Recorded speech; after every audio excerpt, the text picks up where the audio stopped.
जय हिंद प्यारे विद्वानों विदुषियों, सभी शिक्षक शिक्षिकाओं का, अध्यापक अध्यापिकाओं का, मेरे रणबांकुरों का, मेरे लाल मेरी लालियों का, और जो भी सेशन को शेयर करके बैठे हैं उन गोरे एवं गोरियों का बहुत बहुत स्वागत है आपके अपने ही विनर्स परिवार में। मैं आप सभी का हिंदी का विद्यार्थी जितेंद्र, आप सभी का विद्वानों विदुषियों का बहुत बहुत स्वागत करता हूं विनर्स परिवार पर। तो जल्दी से सेशन के साथ जुड़ जाइए और एक बार फटाफट से सेशन को लाइक कर दीजिए, और किसी स्टडी ग्रुप में यदि आप लोग ऐड हैं तो वहां पर लिंक को फॉरवर्ड कर दें ताकि बार बार मुझे बोलना ना पड़े और बीच में अपनी क्लास डिस्टर्ब ना हो। तो आप लोगों की संख्या बहुत ज्यादा हो चुकी है जिसके कारण नाम लेना मुश्किल रहेगा, तो मैं नाम नहीं ले पाऊंगा, लेकिन सभी का बहुत बहुत स्वागत है। जितने विद्वान विदुषी कमेंट कर रहे हैं सभी को राधे राधे, सभी को जय श्री राम, सभी को गुड मॉर्निंग। जय हो पटिया वाले बाबा की, जय हो मंडी वाले की, जय हो बागीचा धाम सरकार की, जय हो सलकनपुर माता की, जय है दो देवियों के वास देवास की, जय श्री महाकाल, जय पीताम्बरा माई की, जय बागीचा धाम सरकार की, तो जय खजराना गणेश जी की, नर्मदा माई की, जय सिंगाजी महाराज की जय। जल्दी से जुड़ जाइए सेशन के साथ और आज के व्याख्यान को हम आरंभ करते हैं। तो एक बार जयकारा लगा देंगे, बोलो गजानंद गणपति महाराज की जय। आइए, तो ये हमारा टेलीग्राम ग्रुप है, इससे हमें जुड़ जाना है, लिंक नीचे डिस्क्रिप्शन बॉक्स में दे दी गई है। विनर्स जो है अब व्हाट्सएप पर भी अवेलेबल है, नई भर्ती और अपडेट के लिए जाना जाता है। यदि पेज को फॉलो नहीं किया है तो फॉलो जरूर कर लीजिएगा। ये आज का हमारा शेड्यूल है जिसमें आप जुड़े हैं 8 बजे करंट अफेयर्स की कक्षा के साथ, 2 बजे रीजनिंग का लेक्चर, 3 बजे मैथ्स का और 4 बजे वापस से आपको हिंदी का लेक्चर देखने को मिलेगा। 7 बजे इंग्लिश, 8 बजे स्वयं सर आकर आपको पढ़ाएंगे। आगे बढ़ते हैं। शुद्ध वर्तनी बताइए, शुद्ध वर्तनी के बारे में आपको बताना है। तो शुद्ध वर्तनी किस शब्द में है इसके बारे में बताइए। संश्लिष्ट, संश्लिष्ट, संश्लिष्ट और संश्लिष्ट, कौन सा इसमें सही आंसर होगा, कौन सा शब्द यहां पर सही होगा? तो देखो जो संश्लिष्ट है, जो संश्लिष्ट है वो एक तरह से ऐसा संश्लिष्ट है, ठीक है, एक तरह से ऐसा संश्लिष्ट है। अब हमें पता है कि ये होता है आधा श, ये है आधा स, इसमें हलंत लगा मतलब आधा स, इसी के बराबर है ये वाला स, और इसी के बराबर होता है बेटा ये वाला स, जो कि आप में से बहुत सारे बच्चों को नहीं पता है। 30% बच्चों को ये पता होगा कि ये सब एक ही चीज है, बाकी 90% को, 100% को ये पता है कि ये दोनों एक ही बात है। पर मैं आपको बता दूं कि ये दोनों के बराबर भी यही श है। तो जैसे मान लो हमने लिखा विश्व, तो मेरा मन हुआ तो मैं ऐसा विश्व लिखूं, और मेरा मन हुआ तो मैं इस शक्कर वाले की जगह ऐसा लिखूं, एक ही बात है। तो ये आधा स हो गया। अब ये व की खड़ी पाई और व ने आकर इसको पूरा कर दिया, तो विश्व ऐसा भी लिखा जाता है, ऐसा भी लिखा जाता है। अश्व की बात करें तो ये भी अश्व है, और मेरा मन हुआ कि शक्कर वाले की जगह में उसे लिखूं, तो ये अश्व हो गया, ये व की खड़ी पाई, व नीचे आ गया और ऐसा अश्व हो गया। ठीक है, तो ये जो संश्लिष्ट है इसको हम ऐसे भी लिख सकते हैं जैसा कि ए ऑप्शन में लिखा हुआ है, ये आधा स, तो ये आधा स, ल लड़का वाला यहां पर आ जाएगा, लड़कियों का नाम अपन लेते नहीं, तो ये ल लड़का वाला यहां पर आ गया, और इस तरह से शब्द क्या बन गया? संश्लिष्ट। इस तरह से शब्द क्या बन गया? संश्लिष्ट। तो करेक्ट आंसर ए होगा, इसका मतलब यही वाला संश्लिष्ट है। इस प्रश्न का करेक्ट आंसर क्या होगा? ए आंसर होगा। अगले प्रश्न की ओर बढ़ते हैं। अगला प्रश्न क्या कहता है उसको समझते हैं। जलद, जलज के सही अर्थ हैं। जलद और जलज के सही अर्थ क्या हैं? Good morning Premlata Singh ji. जलद और जलज के सही अर्थ क्या हैं? तो जलद, जलद यानी मैंने आपको बताया है जैसे ये पानी है। अब पानी के पर्यायवाची हैं कौन कौन से? पानी का पर्यायवाची होता है जल, पानी का पर्यायवाची होता है अंबु, पानी को कहते हैं वारी, पानी को कहते हैं नीर, पानी को कहते हैं नीर, पानी को कहते हैं तोई, पानी को कहते हैं पई, पानी को कहते हैं सलील। तो ये सब अपने किसके पर्यायवाची भाई साहब? पानी के पर्यायवाची। अब इस पानी के पर्यायवाची में केवल क्या जुड़ा? ज जहाज वाला, तो जल में जन्म लेने वाला, यानी ये हो गया कमल का पर्यायवाची। अब अंबुज आपसे पूछे तो क्या बताओगे? कमल, पानी में जन्म लेने वाला। वारी में ज जोड़ दो तो कमल का पर्यायवाची, नीर में ज जोड़ा तो कमल का पर्यायवाची, तोई में ज जोड़ा तो कमल का पर्यायवाची, पयोज में ज जोड़ा तो जो है कमल का पर्यायवाची, और सलीलज माने भी क्या होता है? कमल होता है। इसी तरह यदि हम द दवात का जोड़ें, जल मतलब पानी और जल को देने वाला, जल को देने वाला टैंकर मत लगा देना, जल को देने वाला कौन होता है? बादल। इसी तरह अंबुद मतलब बादल, वारिद मतलब बादल, नीरद मतलब बादल, तोयद मतलब बादल, पयोद मतलब बादल, और सलीलद मतलब भी क्या होता है? बादल होता है। तो आपने देखा जलद मतलब जो जल को देता है, तो जल को कौन देता है भाई साहब? बादल देता है। जल में जो जन्म लेता है, जल में कौन जन्म लेता है? कमल लेता है। और इस तरह से करेक्ट आंसर क्या हो जाएगा? डी। इस तरह से इस प्रश्न का करेक्ट आंसर डी हो जाता है। आई होप सभी को बहुत अच्छे से समझ में आया होगा। प्रश्न अच्छे से समझ में आ रहा है, अच्छे से एक्सप्लेन यदि मैं आपको कर पा रहा हूं तो जितने बच्चे देख रहे हैं एक बार फटाफट सेशन को लाइक कर देंगे और ज्यादा से ज्यादा शेयर कर देंगे। इसी जल के पर्यायवाची में केवल धी जोड़ना है, जलधि, तो ये समुद्र के पर्यायवाची बन जाते हैं। ये समुद्र के पर्यायवाची बन जाते हैं। धी जोड़ने से मतलब जल जहां जाकर रुकता है। धी का मतलब होता है खजाना, करुणा निधि, है ना। देख सुदामा की दीन दशा, करुणा करके करुणा निधि रोए, मतलब करुणा के सागर रो दिए। निधि यानी सागर, खजाना। तो जो जल जहां जाकर रुकता है उसे क्या कहते हैं? सागर कहते हैं, समुद्र कहते हैं। इसी तरह से अंबुधि माने समुद्र हो जाता है। इसी तरह वारिधि यानी समुद्र का पर्यायवाची हो गया। इसी तरह से पयोधि यानी समुद्र का पर्यायवाची हो गया। इसी तरह से नीरधि यानी समुद्र का पर्यायवाची हो गया। समझ में आया? तो ये समुद्र के पर्यायवाची होते चले जाएंगे। करेक्ट आंसर डी हो जाएगा। अगले प्रश्न पर आते हैं। छात्रों को ठीक, शाबाश, बहुत अच्छा कहना है, ये कौन सा पुनर्बलन कहलाता है? जब हम छात्रों को कहते हैं बहुत बढ़िया बेटा, गजब, क्या कमेंट कर रहे हो आपने क्या कमेंट किए हैं, आपने क्या शानदार कमेंट किए हैं। बुक बहुत जल्द आने वाली है भाई साहब, बुक भी बहुत जल्द आने वाली है वर्ग 3 के लिए। आई थिंक, मुझे लगता है सर ने बोला होगा आपको, लेकिन अगले हफ्ते के सैटरडे से पहले पहले हो सकता है आपको मिल भी जाए। पूजा टिपन जी गुड मॉर्निंग।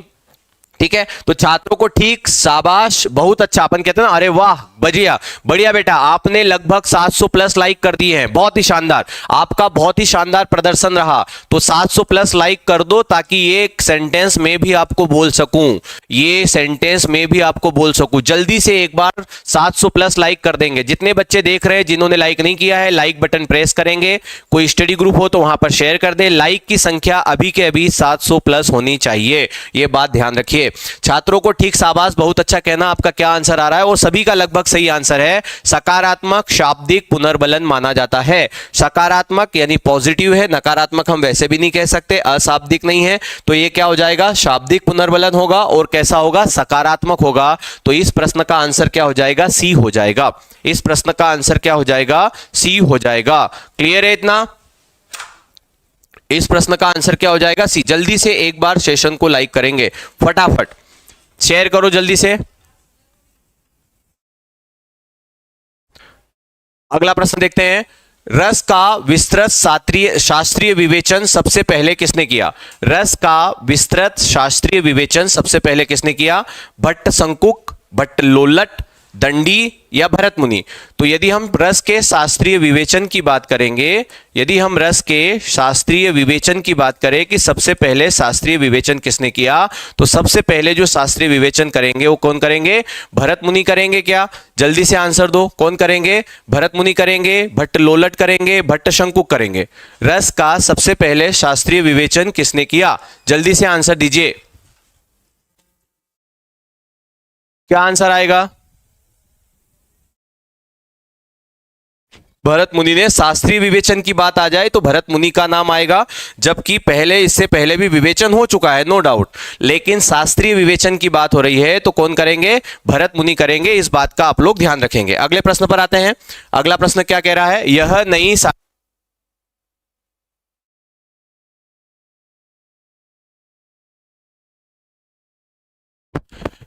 नई साड़ी है, वाक्य में नई शब्द क्या है?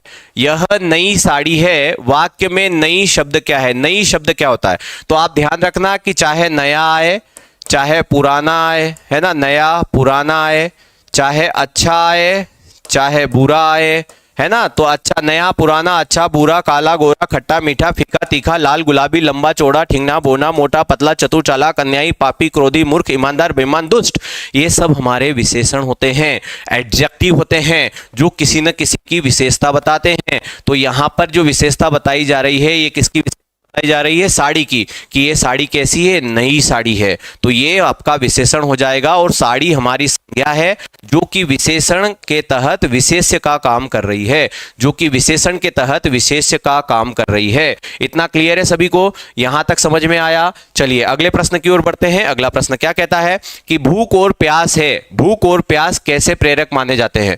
भूख और प्यास कैसे प्रेरक माने जाएंगे? व्यक्तिगत प्रेरक, जन्मजात प्रेरक, सामाजिक प्रेरक या अर्जित प्रेरक? जो भूख और प्यास है उनको हम कैसे प्रेरक मानेंगे? जल्दी से बताइए, क्या आंसर देंगे आप?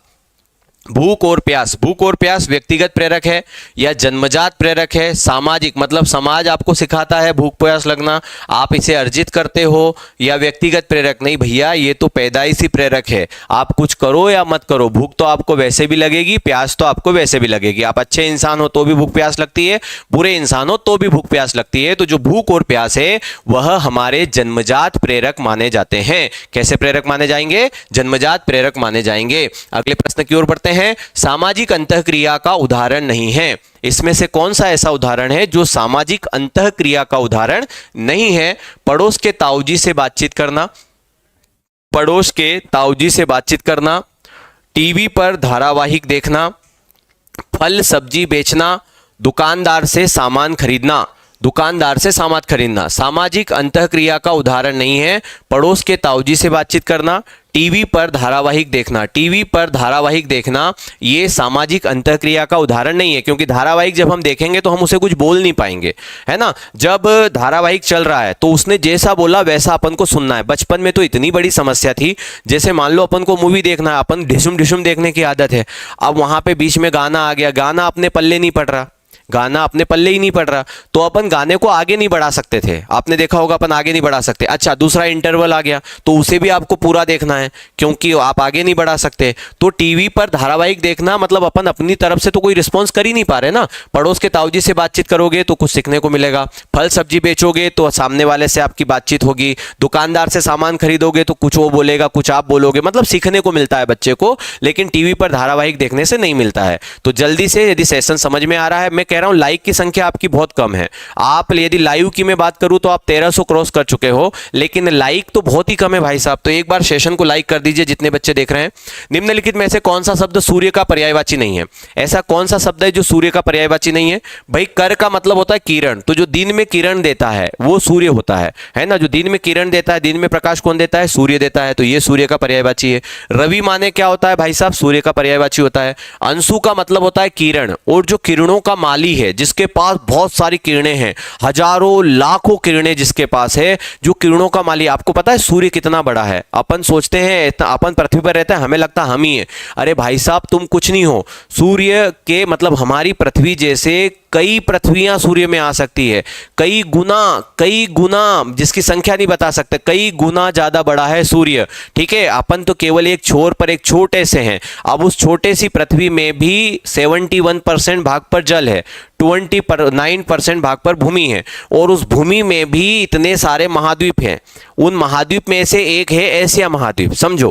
फिर एशिया महाद्वीप का एक देश है भारत, भारत का एक छोटा सा क्षेत्र राज्य है मध्य प्रदेश, फिर मध्य प्रदेश का एक छोटा सा जिला इंदौर, और उस इंदौर जिले का एक छोटा सा, जो भी आपका गांव रहा होगा या कोई से भी आप जिले के रहे होंगे, उसका छोटा सा गांव का एक, समझ रहे हो। और आप अपन कितना घमंड कर लेते हैं अपने ऊपर।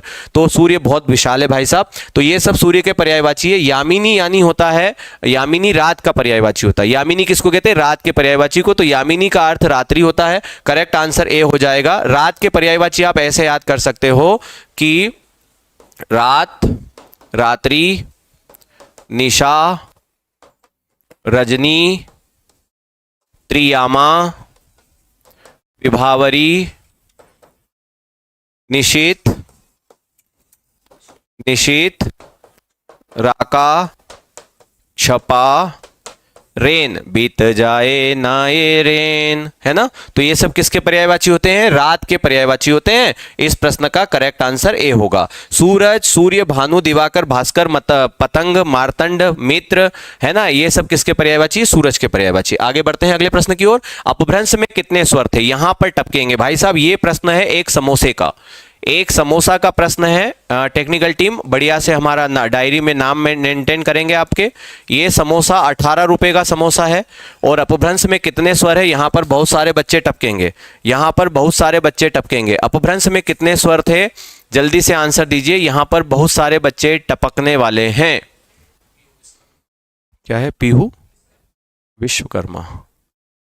ठीक, तो आंसर आ चुके हैं और टपक तो बहुत सारे रहे हैं, लेकिन पीहू विश्वकर्मा जी ने सर्वप्रथम कमेंट किया है और उन्होंने अपभ्रंश की संख्या कितनी बताई है? अपभ्रंश में जो स्वर है उनकी संख्या उन्होंने कितनी बताई है? 8। वर्तमान में हिंदी में जो स्वर होते हैं वो 11 स्वर होते हैं। कितने स्वर होते हैं? 11। लेकिन उच्चारण के आधार पर कितने स्वर होंगे? जब उच्चारण के आधार पर पूछेगा तो हम 10 बताएंगे।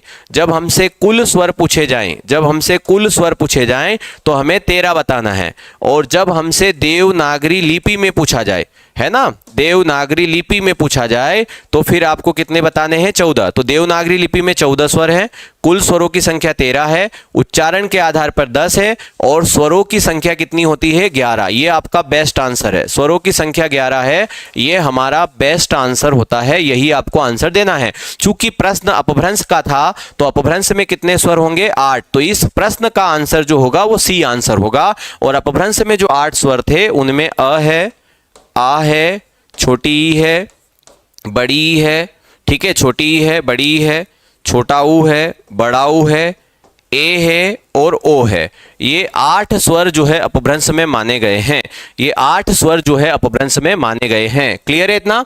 तो ये 8 स्वर माने गए। हाँ, कुल स्वर हो या लेखन के आधार पर हो तो भी 13 बताना, और यदि प्रयोग के आधार पर पूछे तो भी 13 बताना। लेखन, प्रयोग, कुल का आंसर 13 रहेगा, उच्चारण का आंसर 10 रहेगा, देवनागरी लिपि में 14 रहेंगे, अपभ्रंश में 8 रहेंगे और स्वरों की संख्या 11 मानी जाएगी। ओके, स्क्रीनशॉट ले लेना, अपने अपने बाबू सोना को भी भेज देना कि देख बाबू, प्यारे प्यारे सर ने हमें इतने सारे स्वर बताए हैं। और जल्दी से सेशन को लाइक भी कर दे, फटाफट सेशन को लाइक कर दे। जितने विद्वान विदुषी देख रहे हैं जल्दी से सेशन को लाइक करेंगे। इस प्रश्न पर 1000 प्लस लाइक होना चाहिए। फटाफट से 1000 प्लस लाइक कर दीजिए सेशन के। 1000 प्लस लाइक होना चाहिए भाई साहब। मनोरथ की यदि हम बात करें, मनोरथ का संधि विच्छेद क्या है? तो ध्यान रखना, मनोरथ का संधि विच्छेद क्या होगा? मनः धन रथ। इसी तरह से मनः धन हर क्या बन जाएगा? मनोहर। इसी तरह से मनः धन हर, मनोहर। इसी तरह से तपः धन बल, तपोबल। इसी तरह से तपः धन बल, तपोबल। ठीक है, तो इस तरह से शब्द बन जाएगा। तो करेक्ट आंसर होगा डी, इसमें विसर्ग संधि होगी। अगले प्रश्न की ओर चलते हैं। विद्यार्थी उदाहरण है, विद्यार्थी शब्द उदाहरण है। देखो, हमें हमेशा विद्यार्थी बनकर रहना है। आप तो खैर टीचर बनने वाले हो, आपका सिलेक्शन हो जाएगा वर्ग 3 में, लेकिन फिर भी बच्चों को पढ़ाते वक्त आप शिक्षक हो, लेकिन आपको हमेशा विद्यार्थी बनकर ही रहना है। हमेशा कुछ न कुछ सीखने के लिए लालायित होते रहना है। कहते हैं ना कि सादा जीवन उच्च विचार, यही है विद्यार्थी जीवन का सार। सादा जीवन होना चाहिए, विचार उच्च होना चाहिए, यही हमारे जीवन का सार होना चाहिए। तो विद्यार्थी में यदि हम बात करें तो विद्या शब्द है। एक बात मैं बता दूं साथियों, ये शब्द है विधा।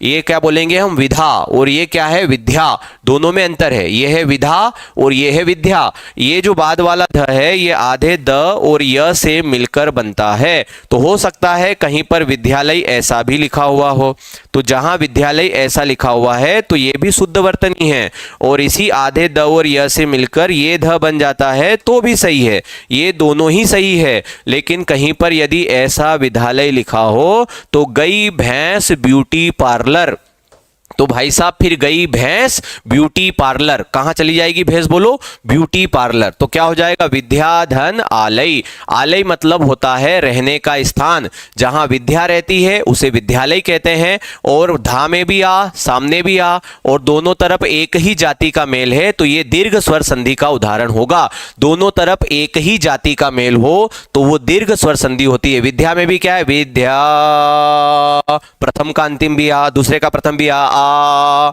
है ना। तो प्रथम का अंतिम भी आ, दूसरे का प्रथम भी आ, और दोनों में से आ निकलेगा, बनेगा भी आ, तो दीर्घ स्वर संधि का उदाहरण हो जाता है। आलय मतलब घर का पर्यायवाची होता है। जहां विद्या रहती है उसे विद्यालय कहते हैं, जहां बर्फ रहता है उसे हिमालय कहते हैं, जहां पुस्तकें रखी जाती है उसे हम पुस्तकालय कहते हैं, जिसे आप लाइब्रेरी कहते हो। पुस्तकालय यानी पुस्तक के लिए आलय, जहां पुस्तकें रखी है वो पुस्तकालय है। आलय यानी घर का पर्यायवाची। घर गृह आलय या आगार भवन धाम निकेतन सदन। घर गृह आलय या आगार, घर गृह आलय या आगार, भवन धाम निकेतन सदन, भवन धाम निकेतन सदन। ठीक है, तो घर गृह आलय या आगार, भवन धाम निकेतन सदन, इस तरह से आप घर के पर्यायवाची को भी याद कर सकते हैं। ये सब घर के पर्यायवाची होते हैं, घर गृह आलय या आगार, भवन धाम निकेतन सदन। अगला प्रश्न देखते हैं। हर्बर्ट के सोपान हैं, हर्बर्ट के सोपान, इसी न का क्या बन जाएगा, न नल वाला बन जाएगा। मतलब हिंदी में वो कह रहा है कि हर्बर्ट के सोपान हैं। हर्बर्ट के कितने सोपान हैं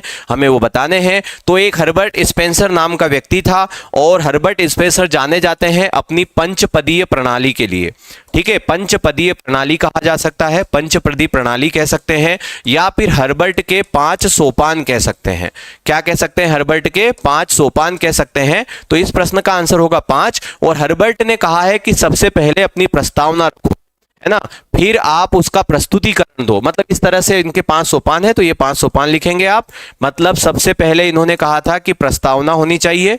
प्रस्तावना को ही आप तैयारी कह सकते हैं, प्रस्तावना को ही हम क्या कह सकते हैं कि सबसे पहले एक तैयारी करो आप, फिर आप उसका क्या रखो, उसको क्या रखो, प्रस्तुतिकरण रखो। तो जो 5 सोपान है वो भी आप नोट कर लेंगे, घर के किचन में चिपका लेंगे, खाना बनाते बनाते याद करेंगे, और जो पुरुष वर्ग है वो खाना खाते खाते याद करेंगे। ठीक है, तीसरा होता है संगठन या साहचर्य। तीसरा होता है संगठन या साहचर्य। ठीक है, तो संगठन या साहचर्य के नाम से है। चौथा सोपान इन्होंने दिया था सामान्यीकरण। सामान्यीकरण की जगह हो सकता है वहां पर तुलना आ जाए, तो एक ही बात है, सामान्यीकरण करना मतलब तुलना करना। और 5वां जो सोपान है वो इन्होंने दिया था मूल्यांकन। क्या दिया था इन्होंने, मूल्यांकन दिया था। मूल्यांकन की जगह वहां पर हो सकता है अनुप्रयोग लिखा हुआ हो, है ना, तो एक ही बात है, मूल्यांकन हो या अनुप्रयोग हो एक ही बात है। तो जो हर्बर्ट के 5 सोपान है, मोस्ट इंपोर्टेंट क्वेश्चन है, ध्यान रखिएगा, आईएमपी कर लेना और ये 5 सोपान याद कर लेना। हर्बर्ट से और कोई प्रश्न पूछा जाए नहीं पूछा जाए, ये प्रश्न जरूर पूछा जाएगा कि हर्बर्ट के कितने सोपान है, तो 5 सोपान होते हैं, है ना। सोपान या सोपान एक ही चीज है, न का न बन जाएगा, तो 5 सोपान है, या फिर पंचपदी प्रणाली के नाम से जाना जाता है।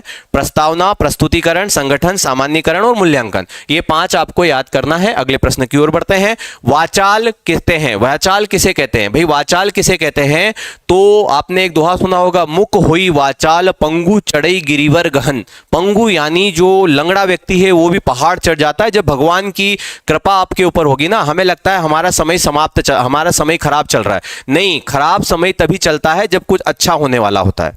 या तो आपका समय अच्छा चल रहा है तो भी अच्छी बात है, बुरा चल रहा है तो बुरा इसीलिए चल रहा है कि आगे कुछ अच्छा होने वाला है। और समय जब हमारा साथ देगा ना भाई साहब, तो जो है मूक व्यक्ति, गूंगा व्यक्ति भी बोलने लगेगा। मुक होई वाचाल पंगु चढ़ई गिरिवर गहन, लंगड़ा व्यक्ति पहाड़, गिरी यानी पर्वत, गिरी पर्वत या पहाड़, धराधर पर्वत अचल सेल महीधर, गिरी पर्वत या पहाड़, धराधर पर्वत अचल सेल महीधर, तो ये पर्वत के पर्यायवाची हैं। तो पंगु चढ़ई गिरिवर गहन मतलब विशाल पहाड़, वर यानी श्रेष्ठ, जो श्रेष्ठ पहाड़ है उसको भी चढ़ जाता है। इसी तरह कहते हैं बाबा गोस्वामी जी कि गरल सुधा रिपुकरई मिताई, जब समय आपका साथ देगा तो जो गरल यानी जहर वो सुधा अमृत बन जाएगा। गरल सुधा रिपुकरई मिताई, रिपु यानी दुश्मन आपके दोस्त बन जाएंगे। गोपद सिंधु अनल सितलाई, गायों के पैर इतनी जगह में पूरा समुद्र समा जाएगा। और अनल यानी आग भी आपको शीतलता प्रदान करेगी। ठीक है, तो जो वाचाल कहते हैं जो बहुत बोलता है, नहीं चुप रहने वाले को नहीं कहते हैं, वाचाल कहते हैं जो बहुत बोलता है। तो करेक्ट आंसर क्या होगा इस प्रश्न का, बी आंसर होगा। करेक्ट आंसर क्या होगा इस प्रश्न का, बी आंसर होगा। अगले प्रश्न की ओर बढ़ते हैं।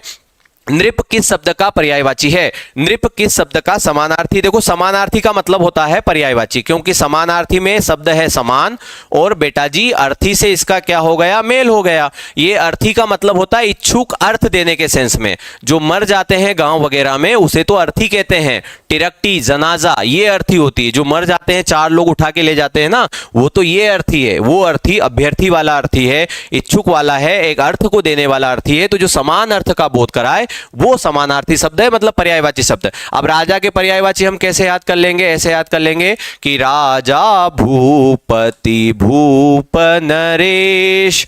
कैसे याद करोगे? राजा भूपति भूप नरेश। राजा को ही हम क्या कहते हैं? भूपेंद्र कहते हैं। राजा नरों का राजा होता है, इसलिए नरेंद्र कहा जाता है। राजा को ही नरेश भी कहा जाता है, जो कि वहां मेंशन भी है। राजा को ही मही यानी होता है धरती। मही यानी किसका पर्यायवाची? धरती का पर्यायवाची। और मही में ईस जुड़ेगा तो महिष बन जाएगा, तो महिष मतलब भी राजा है ना। जो धरती का मुखिया है वो राजा ही तो है। राजा को ही क्या कहते हैं? सम्राट कहते हैं। राजा शब्द किससे बना है? राजन से बना है। राजा शब्द किससे बना है? राजन से बना है। तो ये नृप, ये सब राजा के पर्यायवाची है। तो यहां आप देख रहे हैं, चाहे महिष हो, अच्छा महेश शब्द अलग है, महेश भगवान शंकर का पर्यायवाची, ध्यान रखना, मैंने महिष लिखा है। महाधनीश महेश गुण स्वर संधि है और भगवान शंकर का पर्यायवाची है। और महीधनीश महिष दीर्घ स्वर संधि है और ये राजा का पर्यायवाची है। तो महिष और महेश अलग अलग शब्द है, कंफ्यूज नहीं होना। तो यहां भूमि का पालन करने वाला भूप होता है और महीप ये राजा के पर्यायवाची होते हैं। नलिन और राजीव दोनों कमल के पर्यायवाची है। नलिन और राजीव तो किसके पर्यायवाची है बेटा जी? कमल के पर्यायवाची है। महादेव भगवान शंकर को कहते हैं, जो देवों के देव हैं वो महादेव है। हमारे जो धरती के मतलब जो सबसे पहले देवता माने गए हैं ना, वो भगवान शंकर है। पहली पूजा गणेश जी की है, लेकिन जो पहले देवता है, जो आदि देव हैं, वो भगवान शंकर है। जैसे जैन धर्म के पहले तीर्थंकर कौन है? ऋषभ देव। तो ऋषभ देव को हम क्या कहते हैं? आदिनाथ। ऋषभ देव को क्या कहते हैं? आदिनाथ। वैसे ही हमारे धर्म के सबसे पहले देवता हैं भगवान शंकर, इसीलिए आदि देव किसे कहा जाता है? भगवान शंकर को कहा जाता है। आदि का मतलब होता है आरंभ के देवता।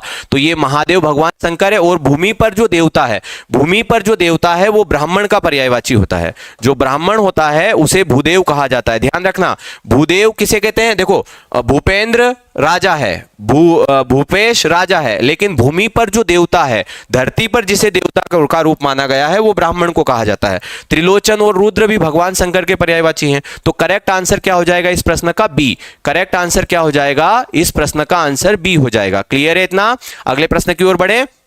अगले प्रश्न की ओर बढ़ते हैं। अगला प्रश्न है कि एमपीटेट मध्य प्रदेश शिक्षक वर्ग 3 के लिए 499 का हमारा कोर्स है और इसके लिए आप विनरशिप डाउनलोड करके इसे परचेस कर सकते हैं। अभी सर ने इसमें काफ़ी ऑफर भी जोड़े हैं कि लाइव पीयूआई की प्रैक्टिस बेस रहेगा इसमें, इसी में लाइव इन्वायरमेंट क्लास रहेगी, जामिल सर लेंगे, जो कि स्पेशल एमपीटेट वर्ग 3 maths by Aditya sir. Aditya sir खुद भी, इनका मैथ्स आपको, आदित्य सर का मैथ्स भी इसी प्राइस में मिल रहा है, ये सर ने खुद अनाउंसमेंट किया है। तो काफ़ी अच्छा खासा ऑफर है।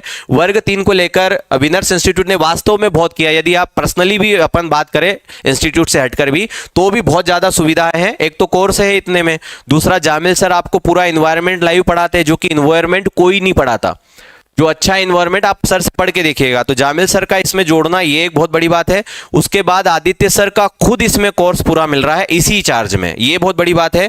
और सर ने कहा है कि लाइव प्रैक्टिस बेस जो कि जल्द ही शुरू हो जाएगी, इस पर भी हम लोगों की डिस्कस हो चुकी है। इसमें आपको प्रैक्टिस करवाएंगे, खुद सर आएंगे लाइव, यानी कि हम खुद भी लाइव आएंगे वहां पर और मैं खुद भी इसको करवाऊंगा आपको, ठीक है। एमपीटेट वर्ग 3 शिक्षक भर्ती नया बैच आरंभ है, 8 से 2 बजे तक का समय रहेगा। आगे बढ़ते हैं। मैथ्स फाउंडेशन 999 का है, 12 महीने का चार्ज है। ईएसबी व्यापम फाउंडेशन 1499 12 महीने की वैलिडिटी के साथ है। नर कीद और नलनील की गति एके करी जोई, जे तो नीचो हो बड़े ते तो ऊंचो होई। क्या आंसर होगा बताइए। अच्छा, प्रस्तुत पंक्ति के रचयिता क्या है? प्रस्तुत पंक्ति के रचयिता कौन है? तो नर की और नलनील की एके करी गति जोई, जे तो नीचो है चले ते तो ऊंचो होई। इन्होंने कहा है कि जो नल मतलब जो नर है, जो इंसान है, और पानी का जो नल होता है, उनकी गति दोनों की एक जैसी है।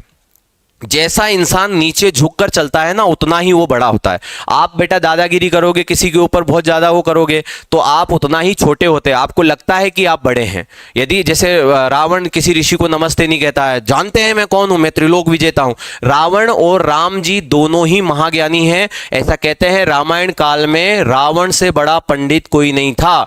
तो रावण के अंदर बहुत ज्ञान था। अंतर सिर्फ इतना था कि रावण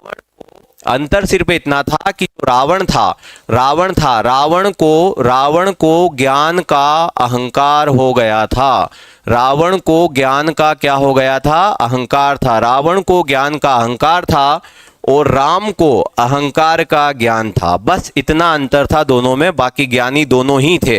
राम को अहंकार का ज्ञान था, ठीक है। ऋषि पुलत्स्य का नाती था वो, कोई हल्का व्यक्ति नहीं था। रावण भी परम ज्ञानी था। खुद भगवान राम ने लक्ष्मण जी को भेजा है कि इनसे शिक्षा लो, समझ रहे हो। तो ऐसा महान गुरु था। तो ये बिहारी लाल है, बिहारी लाल जी हमारा आंसर हो जाएगा। तो करेक्ट आंसर क्या हो जाएगा इस प्रश्न का? सी आंसर हो जाएगा, बिहारी की पंक्ति है। अगला प्रश्न, कोई भाषा किसी भी लिपि में लिखी जा सकती है, इस कथन में आपकी राय है कि कोई भी भाषा किस लिपि में लिखी जा सकती है?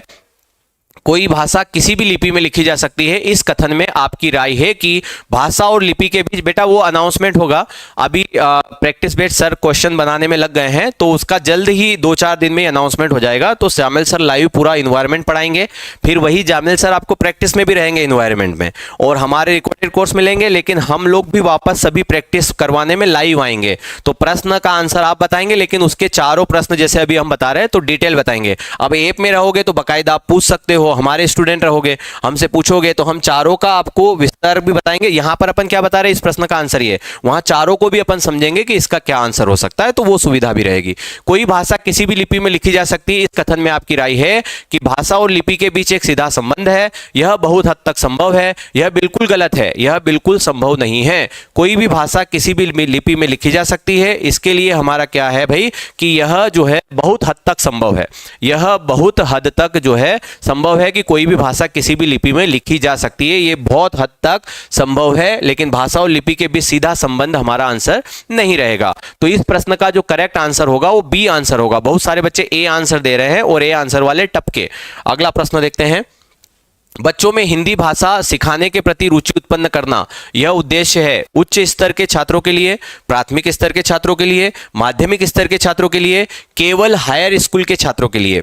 तो बच्चों में जो हिंदी भाषा सिखाने के प्रति रुचि उत्पन्न करना होता है, बच्चों में हिंदी भाषा सिखाने के प्रति रुचि उत्पन्न करना होता है, तो ये उद्देश्य होता है हमारा कि बच्चे में हिंदी भाषा सीखे। तो ये प्राथमिक स्तर पर ही जो है आप सिखाएंगे तो बच्चा अच्छा सीखेगा, है ना। मतलब स्टार्टिंग में ही हिंदी विषय को जोड़े जाए, स्टार्टिंग में ही उसे हिंदी सिखाने लगे तो आगे उसका इंटरेस्ट बढ़ेगा। अब बुढ़ापे में सिखाओगे तो थोड़ी सीखेगा, क्योंकि इंग्लिश में ट्रांसलेट करके सीखेगा, वो हिंदी को भी फिर अंग्रेजी में पढ़ता है।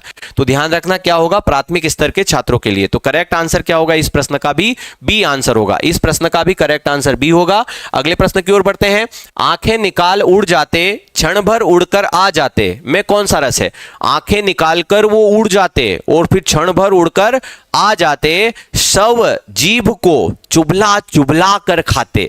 एक मरे हुए व्यक्ति की जीभ को जो पक्षी है वो चुभला चुभला कर खा रहा है। बताओ, एक व्यक्ति मरा हुआ है और उसकी जीभ को जो पक्षी है चुभला चुभला कर खा रहा है, तो ऐसे में कौन सा रस होगा? वीर रस। हाँ, वीर रस। इसी में भयानक डर लगेगा क्या? नहीं। ऐसे में आश्चर्य होगा आपको? नहीं। आपके मन में घृणा आएगी, आपके मन में उल्टी करने का मन करेगा, तो वो विभत्स रस होता है। विभत्स रस के देवता है महाकाल।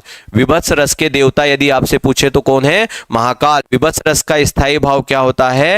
विभत्स रस का स्थायी भाव होता है घृणा। विभत्स रस का स्थायी भाव होता है घृणा। इसी को हम कहते हैं जुगुप्सा। इसी को हम कहते हैं जुगुप्सा। और यहां पर कौन सा रस हो जाएगा? विभत्स रस हो जाएगा, है ना। सिर पर बैठियो काग, आपने बहुत एग्जाम्पल सुना होगा। सिर पर बैठियो काग, काग माने होता है कौवा। सिर पर बैठियो काग, काग माने कौवा। सिर पर बैठियो काग, आंख दो खात निकारत। एक व्यक्ति मरा हुआ है, उसके सिर पर कौवा बैठा है और वो उसकी दोनों आंखों को निकाल रहा है। सिर पर बैठियो काग, आंख दो खात निकारत, खींचत जिभ ही स्यार, स्यार उसकी जीभ को खींच रहा है। और अति ही आनंद उर धारत, उर यानी हृदय, अपने हृदय में बहुत आनंद आ रहा है उसको। गिद्ध जो है उसकी जांग को, सबसे ज्यादा मांस कहाँ होता है? हमारी जांघों में, है ना। जांग जैसे 4 व्हीलर गाड़ी खरीदते हैं तो एक स्टेपनी आती है, एक टायर एक्स्ट्रा आता है, कहीं पंचर हो जाए तो लगा लो। तो ऐसा भगवान ने एक्स्ट्रा मांस कहाँ दिया है? जांघों में। जांघों में एक्स्ट्रा मांस है। शरीर में कभी मांस की जरूरत पड़े तो जांघों से डॉक्टर मांस काटता है, उसमें लगा देता है। तो एक्स्ट्रा मांस आपको कहाँ मिलेगा? जांघों में मिलेगा। तो गिद्ध जांघ को खोदी खोदी के मांस निकारत, और स्वान मतलब होता है कुत्ता। तो स्वान आंगुरिन काटी काटी के खात विदारत, स्वान आंगुरिन काटी काटी के खात विदारत। तो यहां पर कौन सा रस हो जाएगा भाई साहब? विभत्स रस हो जाएगा। घर में लाशें बाहर लाशें, जनपथ पर सड़ती है लाशें, आंखें नसन से यह दृश्य देख मुंद जाती है और घुटती है सांसें। तो इसमें भी कौन सा रस है? विभत्स रस होता है। वीर रस के देवता इंद्रदेव है और उत्साह आपका स्थायी भाव रहेगा।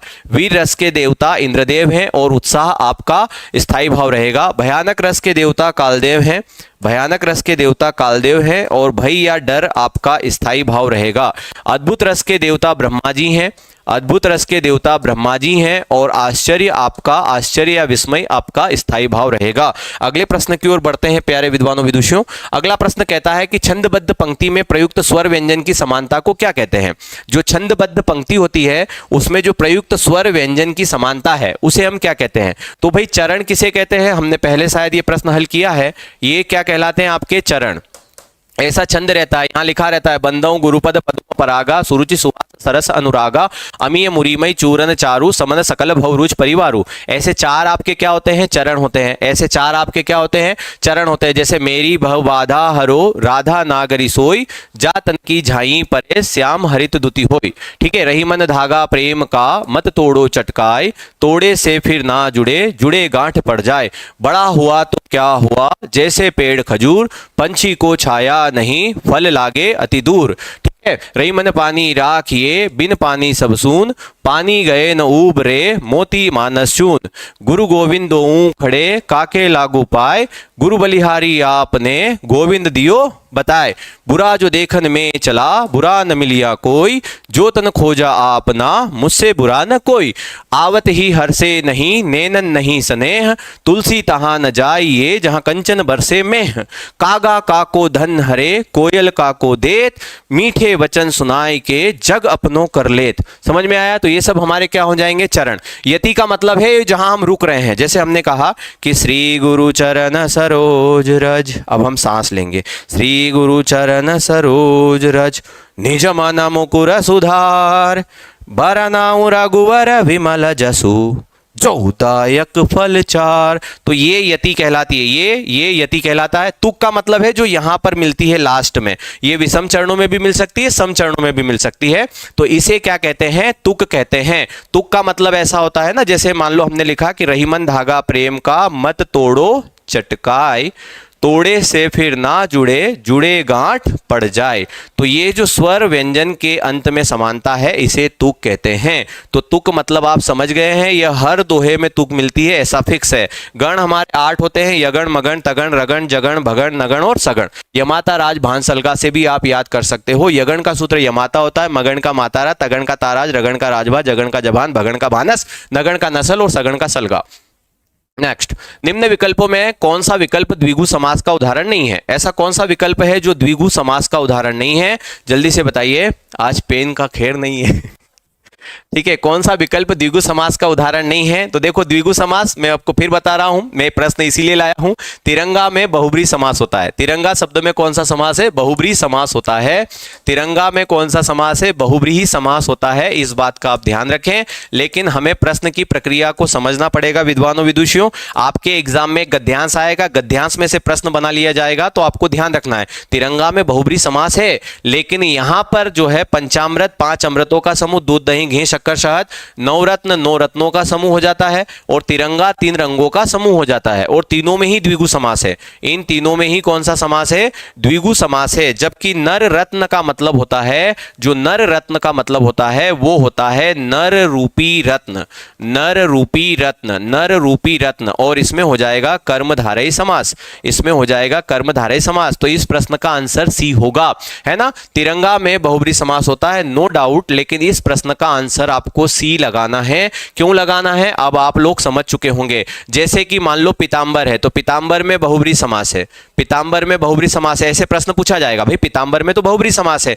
लेकिन वहां पर लिखा हुआ है कि नीलोत्पलम, एक है पीतांबर, एक है क्या आपके पास नीलोत्पलम दे दिया, एक उन्होंने दे दिया नीलोत्पलम, एक हमें दे दिया खाद्यान्न, एक हमें दे दिया खाद्यान्न और एक शब्द दे दिया माता पिता। अब प्रश्न यह है कि किसमें कर्मधारय समास नहीं है। तो जाहिर सी बात है पीताम्बर में तो बहुब्री समास है, लेकिन अब यहां पर हमें चारों ऑप्शन को देखना पड़ेगा। पीताम्बर बहुब्री समास है, लेकिन प्रश्न यह है कि किसमें कर्मधारय समास नहीं है। तो भाई माता पिता तो कर्मधारय समास हो ही नहीं सकता ना, जबकि पीताम्बर हो सकता है, क्योंकि पीला है जो अंबर, पीला है जो अंबर विशेषण विशेष से संबंध है। तो पीताम्बर को जब हम कर्मधारय समास में रख सकते हैं तो हमें रखना है, और माता पिता द्वंद्व समास में चला जाएगा, तो ये तीनों ही कर्मधारय समास माने जाएंगे, जबकि पीताम्बर बहुब्री समास है। लेकिन यहां पर पीताम्बर कर्मधारय में आ जाएगा। ये प्रश्न की प्रक्रिया के अकॉर्डिंग आपको समझना है। सपरिवार में कौन सा समास है, तो अच्छा डाउट है। सपरिवार में भी आपने देखा होगा बहुब्री समास भी माना जाता है, अव्ययी भाव भी समास माना जाता है।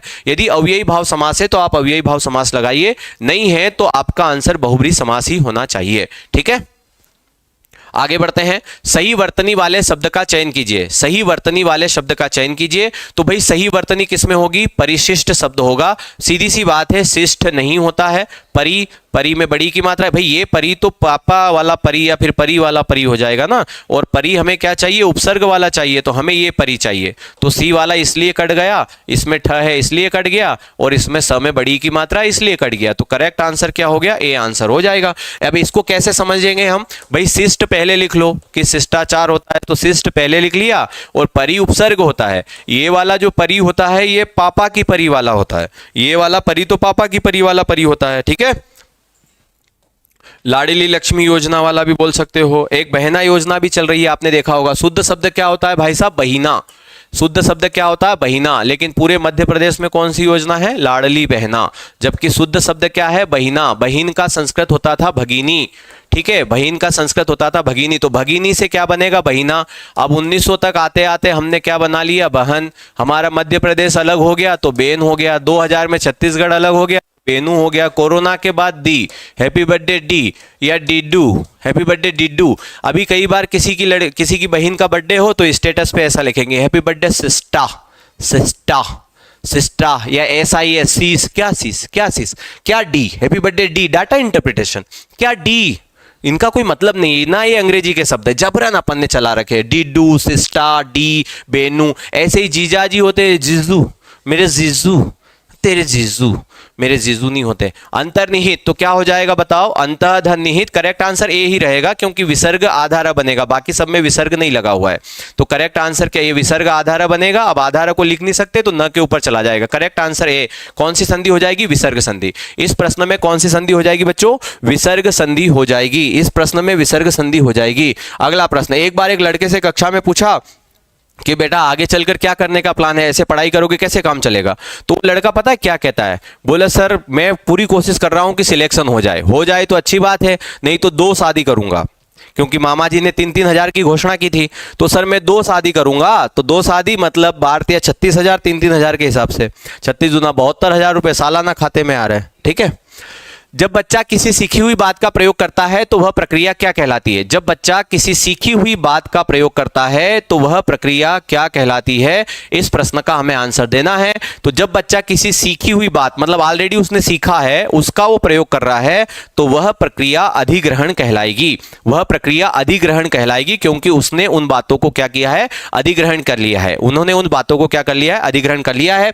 एक बार सभी बच्चे सेशन समझ में आ रहा है तो सेशन को लाइक कर दें, जल्दी से लाइक कर दे और स्टडी ग्रुप में शेयर कर दे। साथ ही जिन्होंने लाइक कर दिया है, जिन्होंने नहीं लाइक किया वो लाइक करने में लग जाएं, और जिन्होंने लाइक कर दिया वो एक बार थंब इंप्रेशन दिखा दे। मैं आप जो थंब इंप्रेशन दोगे ना, फिर देखो स्पीड बढ़ती है, 72 सिंह की स्पीड से बहुत सारे प्रश्न हल करवा दूंगा। जल्दी से एक बार मेरी स्पीड, अब मुझे मोटिवेशन कैसे मिलेगा, जब आप थंब इंप्रेशन देंगे, लाइक की संख्या बढ़ जाएगी। फिर देखो आप कितने प्रश्न, अभी तक 23 हुए हैं, अब अगले समय में 10-15 प्रश्न निपटाते हैं। जल्दी से एक बार थंब इंप्रेशन दे दो फटाफट, जल्दी से सेशन को लाइक कर दें, शेयर कर दें, जिन्होंने बच्चों ने अभी तक नहीं किया है वो। चलिए थंब इंप्रेशन आने लगे हैं, बहुत ही शानदार प्रदर्शन। अब देखना अपनी स्पीड, आगे बढ़ते हैं। कूप मंडूक होना मुहावरे का अर्थ क्या है भाई? कूप का मतलब होता है कुआं। कूप का मतलब क्या होता है? कुआं। कूप से ही बना है कुआं, तत्सम तद्भव है। मंडूक से बनेगा मेंढक, मंडूक से बनेगा मेंढक, तो कुएं का मेंढक मतलब अत्यंत सीमित ज्ञान। जिसको बहुत सीमित ज्ञान होता है ना, तो हम क्या कहते हैं? अरे ये तो कुएं का मेंढक है। अगले प्रश्न पर आइए। वर्णमाला का कौन सा अक्षर पुल्लिंग नहीं है? भाई वर्णमाला में 52 वर्ण होते हैं, वर्णमाला में 52 वर्ण होते हैं, तो वर्णमाला का ऐसा कौन सा अक्षर नहीं है, कौन सा अक्षर है जिसे हम पुल्लिंग नहीं कह सकते हैं? तो ज होता है, आ होता है, ट, च, सारे ही वर्ण पुल्लिंग है, छोटी बड़ी केवल स्त्रीलिंग होते हैं। वर्णमाला में 2 मात्र ऐसे वर्ण हैं जिन्हें स्त्रीलिंग वर्ण माना गया है, बाकी 50 के 50 वर्ण आप पुल्लिंग में रख दीजिएगा।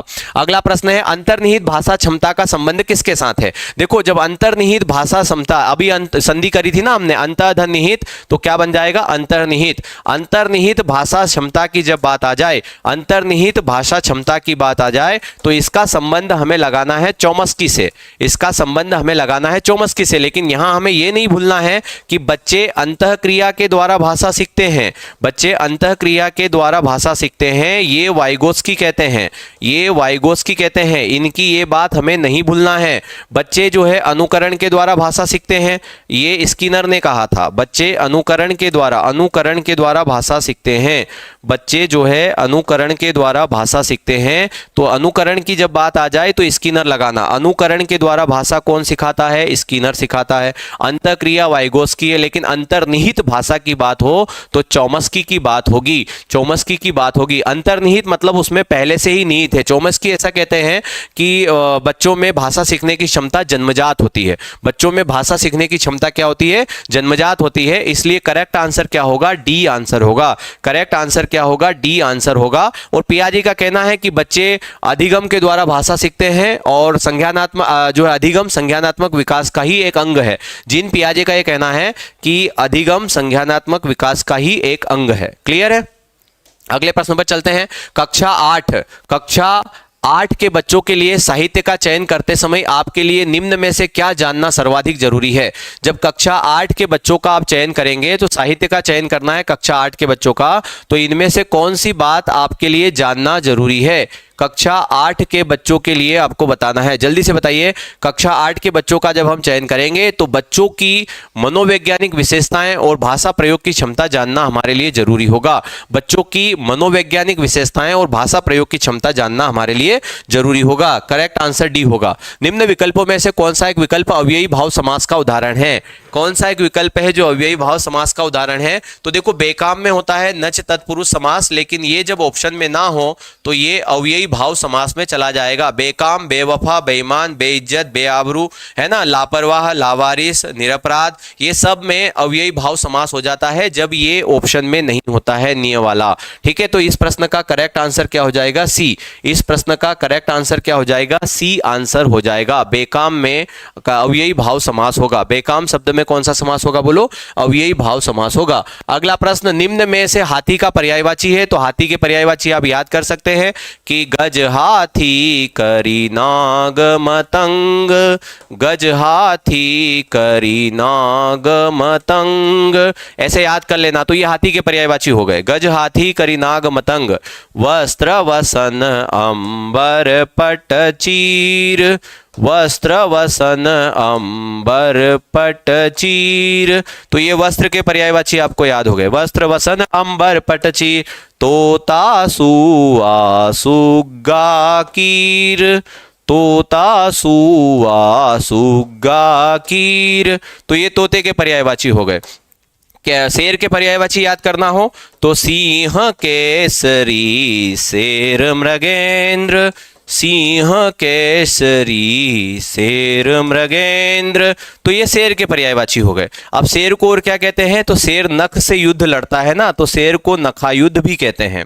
क्या कहते हैं? शेर को नखायुद्ध के नाम से भी जाना जाता है। शेर को ही नाहर भी कहते हैं। शेर को ही कहते हैं के हरिवाहन राजत खड़ग खपर धारी, शेर को ही कहते हैं पंचशर, शेर को ही कहते हैं मृगारी, शेर को ही कहते हैं मृगेंद्र, शेर को ही क्या कहते हैं? मृगेंद्र। शेर को कहते हैं मृगराज। तो ये सब शेर के पर्यायवाची हो गए। ये सब भाई साहब, ये डी आंसर भी शेर का है। तो ये सब किसके पर्यायवाची? शेर के पर्यायवाची है। अब हमसे क्या पूछा था? कुरंग। कुरंग यानी एक तो बुरा रंग हो जाएगा, और हिरण का पर्यायवाची होगा हरिण।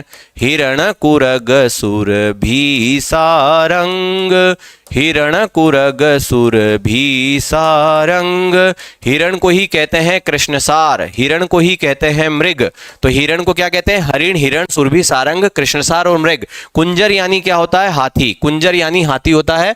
तो ये हाथी के पर्यायवाची हो जाएंगे। है ये हाथी के। गज, हाथी, करीनाग, मतंग, कुंजर। हाथी 2 बार पानी पीता है, इसलिए हाथी को द्वीप भी कहते हैं। 2 बार पानी पीता है, इसलिए हाथी को क्या कहते हैं? द्वीप। और जब द्वीप में बड़ी की मात्रा हो तो ये होता है प्रायद्वीप वाला द्वीप, आइलैंड। जब द्वीप में बड़ी की मात्रा हो तो प्रायद्वीप वाला द्वीप होगा, और जब द्वीप में छोटी की मात्रा हो तो ध्यान रखना 2 बार पानी पीने वाला। और 2 बार पानी कौन पीता है भाई साहब? हाथी। तो ये द्वीप मतलब भी हाथी होता है, कुंजर मतलब भी हाथी होता है। गज, हाथी, करी, नाग। नाग सांप को कहते हैं, लेकिन हाथी को भी नाग कहते हैं उसकी सूंड के कारण, है ना। तो हाथी को भी क्या कहते हैं? नाग कहते हैं। ध्यान रखना, नाग शब्द का अर्थ है और वहां सांप है ही नहीं, तो आप समझ जाना कि नाग का मतलब हाथी भी होता है। हाथी का पर्यायवाची होता है नाग।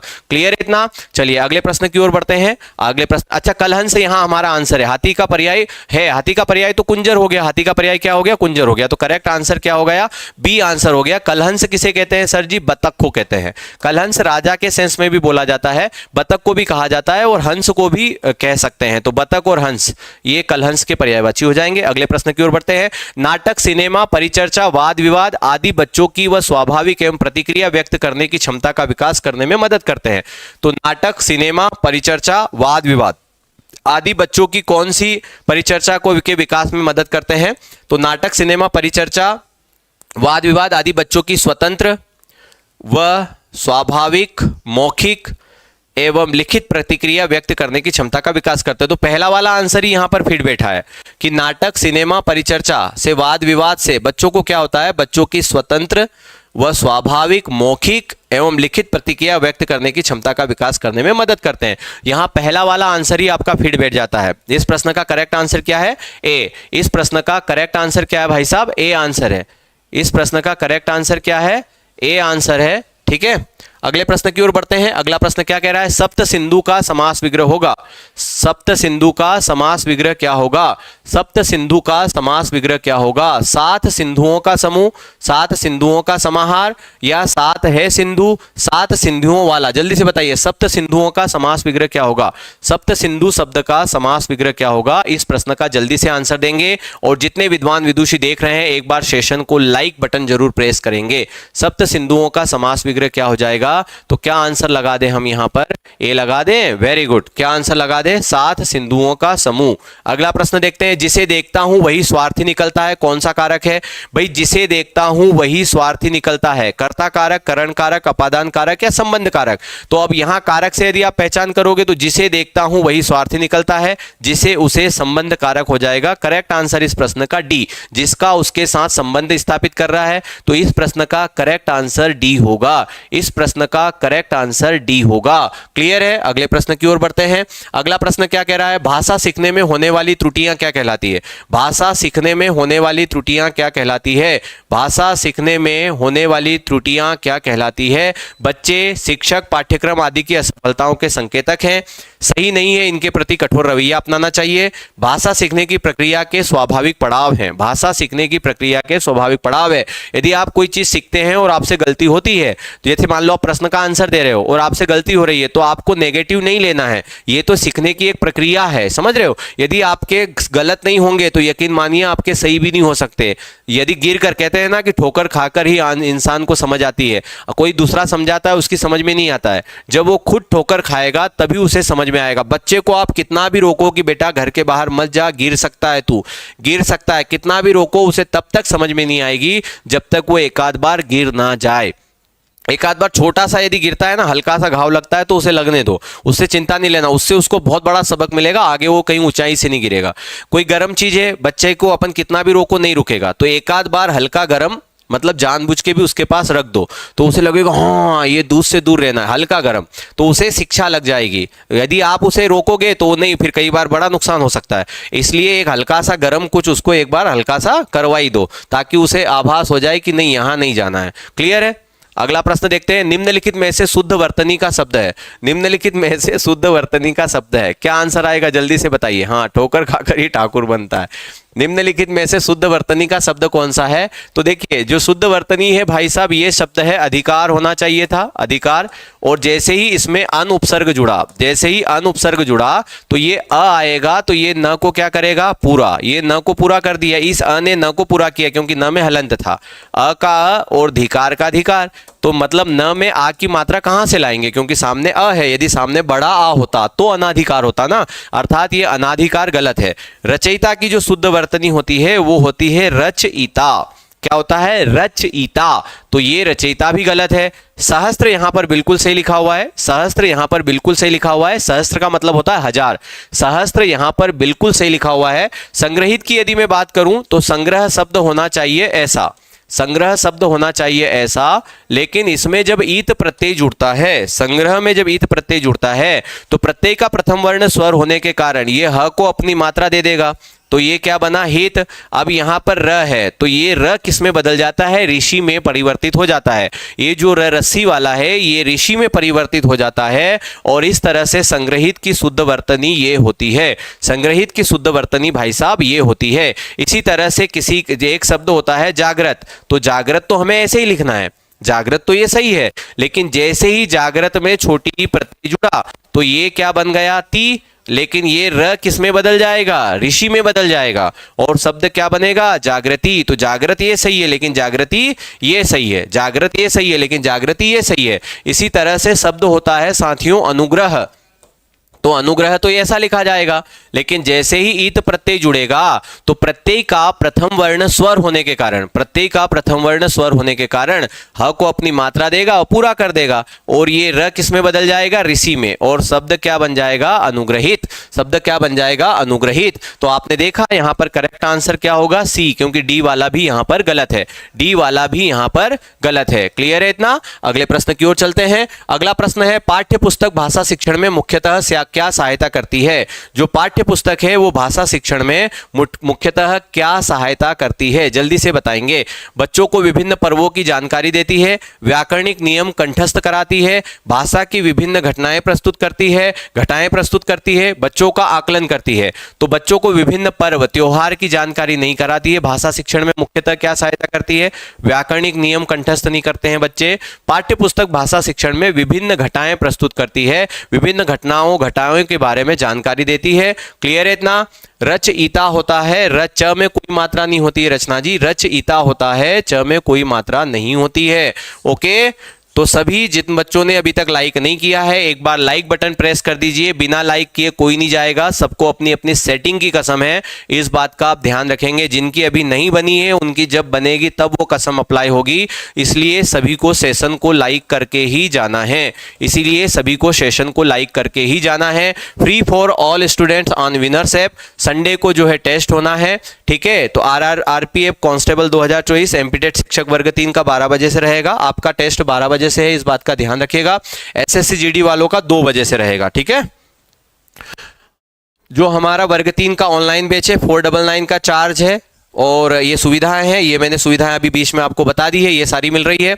एमपीटेट वर्ग 3 8 से 2 बजे तक का समय है, प्रवेश आरंभ हो चुके हैं, ठीक है। मैथ्स फाउंडेशन की यदि हम बात करें तो 999 का सर का बैच रहेगा। व्यापम फाउंडेशन 1499 के साथ आपको ये बैच मिल जाएगा।